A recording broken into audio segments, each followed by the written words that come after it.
Good afternoon, friends. Good afternoon, everyone. Sa hapon, may hatag ko nga tips sa inyo kung idea kung paano harvest ang aton nga mga tanom. May labi na gid sining kamatis. Ambot kun dira sa inyo kung paano ka mo mag-harvest. Kay diri sa amon, adlaw-adlaw kami harvest.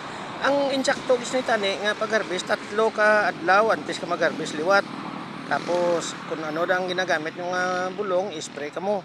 Kami di adlaw-adlaw kami harvest di kay kung maobserbahan nyo amom lang din pinuno ang nga kung nga bot silingon nga kung mag-harvest ka mo binlan nyo man halimbawa sa amon di adlaw-adlaw binlan nyo man siyang tagparehas ini halimbawa na dalagko na siya nga kamatis mo tapos daw gana na sa mahabal binlan nyo nga para pagkaga may pasunod ka mo hindi nga ubuson nyo tanan harvest una bes kung ubuson nyo na sa harvest, pati ang ikadwa nga adlaw makuha nyo pag ginadi, may tendency nga ang tanom ta ma-stress.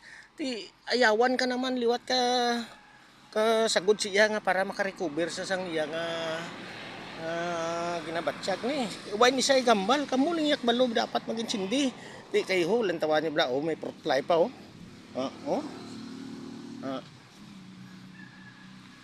ang harbisan ay di nila hindi gid marisi pertigid dawalos nila uruton amo nga hindi ko na namian gastres ang tanom dapat ani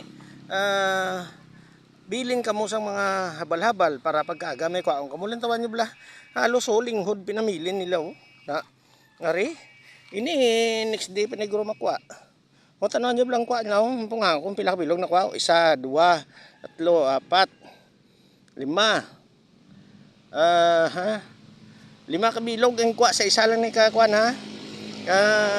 pungango di imagine pagkadason nga adlaw wala na bilin halos lingod lantawan nyo daw may makita pa mo da ka bagnas wala na lingod gid bilin amo nang mahatag ko nga ideya sa inyong hapon nga kung mag-harvest ka mo hindi nyo pagpatamaan kay ang tanong ga stress man ayawan ka naman na sagod siya para ka-recover sa dalang kuto ba. Thank you for watching.